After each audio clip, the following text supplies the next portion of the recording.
Assalamualaikum warahmatullahi wabarakatuh.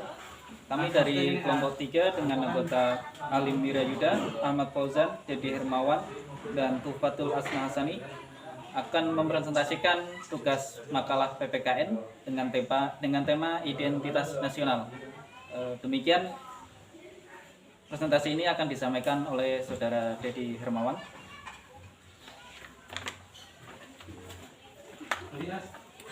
Langsung saja, pengertian identitas nasional.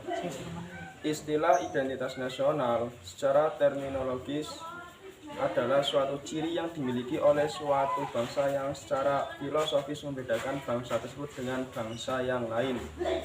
Jadi, identitas nasional itu adalah suatu ciri yang membedakan antara negara yang satu dengan negara yang lain. Berdasarkan pengertian demikian ini, maka setiap bangsa di dunia ini akan memiliki identitas tersendiri sesuai dengan keunikan, sifat, ciri-ciri serta karakter dari bangsa tersebut. Jadi, identitas nasional adalah sebuah kesatuan yang terikat dengan wilayah dan selalu memiliki wilayah atau tanah tumpah darah mereka sendiri. Kesamaan sejarah, sistem hukum, perundang-undangan, hak dan kewajiban, serta pembagian kerja berdasarkan profesi. Demikian pula hal ini juga sangat ditentukan oleh proses bagaimana bangsa tersebut secara historis berdasarkan hakikat pengertian identitas nasional. Sebagaimana dijelaskan di atas, maka identitas nasional suatu bangsa tidak dapat dipisahkan dengan jati diri suatu bangsa atau lebih populer disebut sebagai kepribadian suatu bangsa. Pengertian kepribadian suatu identitas sebenarnya pertama kali muncul dari pakar psikologi. Manusia sebagai individu sulit dipahami jika terlepas dari manusia yang lainnya. Oleh karena itu, manusia dalam melakukan interaksi dengan individu lainnya senantiasa memiliki suatu sifat kebiasaan, tingkah laku, serta karakter yang khas yang membedakan manusia tersebut dengan manusia lainnya. Namun, demikian pada umumnya, pengertian atau istilah kepribadian suatu identitas adalah keseluruhan atau totalitas dari faktor-faktor biologis, psikologis, dan sosiologis yang mendasari tingkah laku individu. Tingkah laku tersebut terdiri atas kebiasaan, sikap, sifat-sifat, serta karakter yang berada pada seseorang sehingga seseorang tersebut berbeda dengan orang yang lainnya. Oleh karena itu, kepribadian adalah tercermin pada keseluruhan tingkah laku seseorang dalam hubungan dengan manusia lain. Terusnya hakikat bangsa. Bangsa atau nasionalitas atau kebangsaan, nasionalisme atau paham kebangsaan. Semua istilah tersebut dalam kajian sejarah terbukti mengandung konsep-konsep yang sulit dirumuskan, sehingga para pakar di bidang politik, sosiologi, dan antropologi pun sering tidak sependapat mengenai makna istilah-istilah tersebut. Selain istilah bangsa, dalam bangsa Indonesia kita juga menggunakan istilah nasional. Nasionalisme yang diturunkan dari kata asing nation yang bersinonim dengan kata bangsa. Tidak ada rumusan ilmiah yang bisa dirancang untuk mendefinisikan istilah bahasa secara objektif. Tetapi fenomena kebangsaan tetap aktual, tetap eksis hingga saat ini. Dalam kamus politik dijumpai istilah bangsa yaitu natio dan nation. Artinya masyarakat yang bentuknya diwujudkan oleh sejarah yang memiliki unsur sebagai berikut. 1.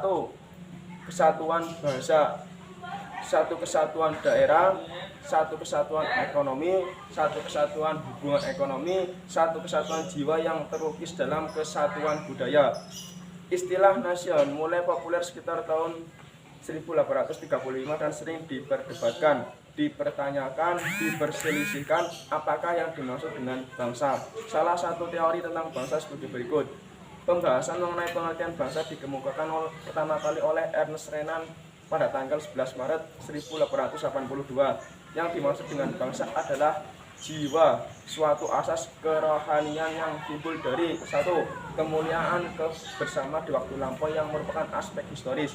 2. Keinginan untuk hidup bersama di waktu sekarang yang merupakan aspek solidaritas dalam bentuk dan besarnya tetap mempergunakan warisan masa lampau baik untuk kini dan yang akan datang. Lebih lanjut, Ernest Renan menyatakan bahwa hal penting merupakan syarat mutlak adanya bangsa adalah plebisit, yaitu suatu hal yang memerlukan persetujuan bersama pada waktu sekarang. yang mengandung hasrat untuk mau hidup bersama dengan kesediaan memberikan pengorbanan. Bila warga bangsa bersedia memberikan pengorbanan bagi eksistensi bangsanya, maka bangsa tersebut akan tetap bersatu dalam kelangsungan hidupnya. Titik pangkal dari teori Ernest Renan adalah pada kesadaran moral. Teori ini dapat digolongkan pada teori kehendak. Terus, sifat dan hakikat negara. Sifat negara merupakan suatu keadaan di mana hal tersebut dimiliki agar dapat menjadikan suatu negara yang bertujuan. Sifat-sifat tersebut umumnya mengikat bagi setiap warga negaranya dan menjadi suatu identitas bagi negara tersebut. Sifat suatu negara terkadang tidaklah sama dengan negara yang lainnya. Ini tergantung pada landasan ideologi negara masing-masing. Namun ada juga beberapa sifat negara yang bersifat umum dan dimiliki oleh semua negara, yaitu 1. Sifat memaksa. Negara merupakan suatu badan yang mempunyai kekuasaan terhadap warga negaranya. Hal ini bersifat mutlak dan memaksa. Biasa disebut memiliki hukum sendiri di dalam suatu negara tersebut. Yang kedua, sifat monopoli. Negara dengan kekuasaannya tersebut mempunyai hak atas kejayaan alam yang terkandung di dalamnya. Hal ini menjadi suatu yang menjadi landasan untuk menguasai sepenuhnya kekayaan alam yang terkandung di dalam wilayah negara tersebut. Jadi negara berhak mengolah kekayaan alam. 3. Sifat mencakup semua. Kekuasaan negara merupakan kesuaan yang mengikat bagi seluruh warga negaranya. Tidak ada satu orang pun yang menjadi pengecualian di hadapan suatu negara. Tidak hanya mengikat suatu golongan atau suatu adat budaya saja, tapi mengikat secara keseluruhan masyarakat yang termasuk ke dalam warga negaranya. Jadi negara itu menguasai atau mengikat semua dalam aspek warga negaranya, mulai dari ekonomi, pendidikan, terus kekayaan alam, dan lain-lain. Sifat menentukan. 4. Sifat menentukan. Negara memiliki kekuasaan untuk menentukan sikap-sikap untuk menjaga stabilitas negara. Sifat menentukan juga membuat negara dapat menentukan secara unilateral dan dapat pula menuntut bahwa semua orang yang di suatu negara, kecuali orang asing, menjadi anggota politik negara. D. Bangsa dan negara Indonesia. Secara historis, pengertian negara senantiasa berkembang sesuai dengan kondisi masyarakat pada saat itu. Pada zaman Yunani kuno, para ahli filsafat negara merumuskan pengertian negara secara beragam. Aristoteles merumuskan negara dalam bukunya Politika yang disebutnya negara polis, yang pada saat itu masih dibanding negara masih dalam suatu wilayah yang kecil. Negara disebut sebagai negara hukum, yang di dalamnya terdapat sejumlah warga negara yang ikut dalam permusyawarahan. Oleh karena itu, menurut Aristoteles, keadilan merupakan syarat mutlak bagi terselenggaranya negara yang baik, demi terwujudnya cita-cita seluruh warga negaranya. Bangsa pada hakikatnya adalah sekelompok besar manusia yang mempunyai persamaan nasib, persamaan cita-cita dalam proses sejarahnya, sehingga mempunyai persamaan watak atau karakter yang kuat untuk bersatu dan hidup bersama setelah mendiami suatu wilayah tertentu sebagai suatu kesatuan nasional. Mungkin itu yang dapat kami presentasikan. Selanjutnya akan saya serahkan kepada saudara Alinggar Yuda. Oke, pada kesempatan kali ini kelompok kami memberikan kesempatan untuk seluruh kelompok agar memberikan pertanyaan maksimal 2 dan dipaparkan melalui WhatsApp, tidak dalam video ini.